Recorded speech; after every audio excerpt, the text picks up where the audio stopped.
Hello and welcome to ResearchPod. Thank you for listening and joining us today. Today we are exploring research related to emerging food technologies to preserve the quality of fish fillets for more extended periods. The study, conducted by Dr. Maria Lucia Guerra Monteiro, a postdoctoral student at the Federal University of Rio de Janeiro, and colleagues, investigates the effect of a new style of packaging, with or without ultraviolet treatment, on the freshness of tilapia fillets stored under refrigeration, aiming to reduce the food waste from the early loss of quality.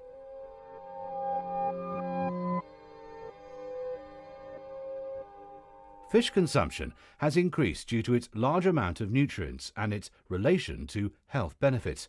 Tilapia is one of the most consumed species worldwide, mainly in fillet form.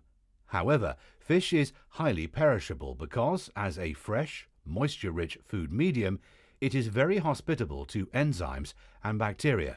So, fish rapidly loses quality by undesirable changes in color, texture, odor and flavor, and the formation of harmful compounds, e.g. ammonia and amines, during as they degrade or go off. Also, large quantities of fish meat is discarded due to loss of quality between capture and final consumption. These facts are concerns for the consumer's health and finances of seafood producers.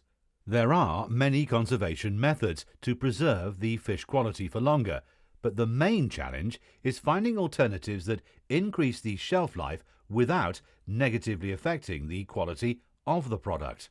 Now, did you know that UVC light can reduce the rate of growth of bacteria on fish in refrigeration storage? It's true, but the action of UVC light is superficial. Overall, the doses of UVC needed to prolong the shelf life of fish end up contributing to the production of reactive oxygen species that accelerate oxidative degradation and, consequently, undesirable changes in color, texture, odor, and flavor. On the other hand, there are preservation technologies that mitigate oxygen-dependent reactions, such as oxygen scavengers or O2 absorbers. Vacuum packaging is also useful here, as you've probably seen on supermarket shelves, but did you know that there can still be up to 0.5 oxygen levels in vacuum packages? By comparison, O2 absorber containing packaging scores less than 0.01%. This is because vacuum packaging systems do not prevent O2 from penetrating through their film wrapping during storage, while the O2 absorbers use ion oxidation to consume oxygen constantly. So, individual application of UVC light and O2 absorbers have previously proven effective in fish and other meat matrices. Therefore, the researchers from Federal University of Rio de Janeiro and Fluminense Federal University in Brazil asked the following question. Can oxygen removal in the packaging during storage minimize the adverse effects of UVC light?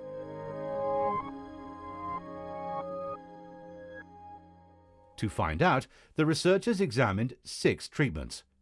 Treatment 1 being fillets packed in plein air packages. Treatment 2 comprising fillets packed with one O2 absorber sachet inside the package. Treatments 3 and 4 being fillets packed in air packages and subjected to UVC light exposure at 0.102 or 0.301 joules per centimetre squared. And then treatments 5 and 6 comprising of fillets packed with one O2 absorber sachet inside the package and subjected to UVC light exposure at 0.102 or 0.301 joules per centimetre squared. UVC light at 2 doses increased the shelf life of refrigerated tilapia fillets over 6 days by reducing bacterial growth rate and formation of compounds from the protein degradation process, such as volatile nitrogenous substances and ammonia. Although the UVC doses did not affect the formation of biogenic amines, they did accelerate the lipid oxidation, protein oxidation, and discoloration. With the higher the UVC dose, the more intense the oxidation process. UVC light also negatively affected texture properties, but the 2 doses led to a similar outcome. O2 absorbers alone had a positive effect against bacterial growth and formation of protein degradation compounds during storage, extending the shelf life of tilapia fillets stored under refrigeration in 5 days. This treatment also decreased the formation of biogenic amines during refrigerated storage. Although less effective for shelf life extension than UVC light, O2 absorber alone minimized lipid and protein oxidation, discoloration, and negative texture changes. And then, what about the combined treatments? UVC exposure, either at 0.102 or 0.301 joules per centimetre squared, combined with O2 absorber, were the most effective of treatments in this study at reducing the bacterial growth rate, formation of compounds from the protein degradation process, and overall increasing the shelf life of refrigerated tilapia fillets. It was extended by 7 days, regardless of the UVC dose. The formation of biogenic amines was decreased in the same way as O2 absorber alone.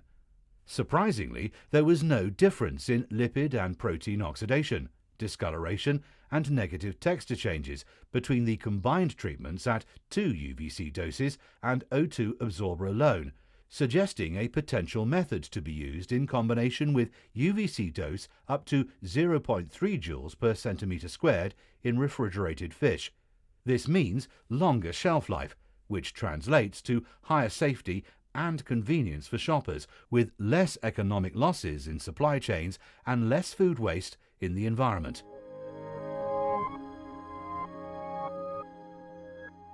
In conclusion, the work of Dr. Monteiro and their colleagues demonstrates that, while O2 absorbers alone are effective in delaying the oxidative degradation, they have the least benefit for the shelf life of refrigerated tilapia fillets at just 5 days.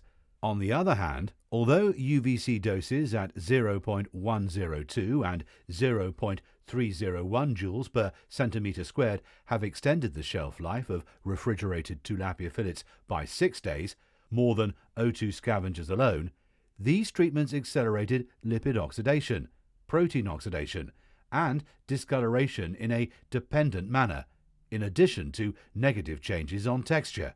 In short, not recommended for tilapia fillets stored under refrigeration.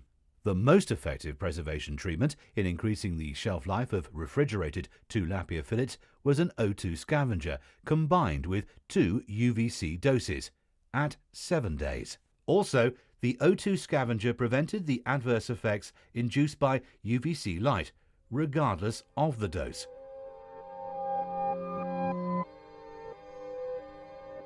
In all, Dr. Monteiro states, O2 scavengers can be a simple, low-cost and effective alternative to suppress the adverse effects of the UVC light and make it viable for industrial applications to reach a longer shelf life while maintaining the original quality attributes in refrigerated tilapia fillets. She continues, combining O2 scavenger and UVC light is a promising non-thermal technology to solve one of the main barriers in the fish production chain, economic losses due to high perishability of fish, resulting in rapid loss of quality during transport and retail display. That's all for this episode. Thanks for listening and stay subscribed to ResearchPod for more of the latest science. See you again soon.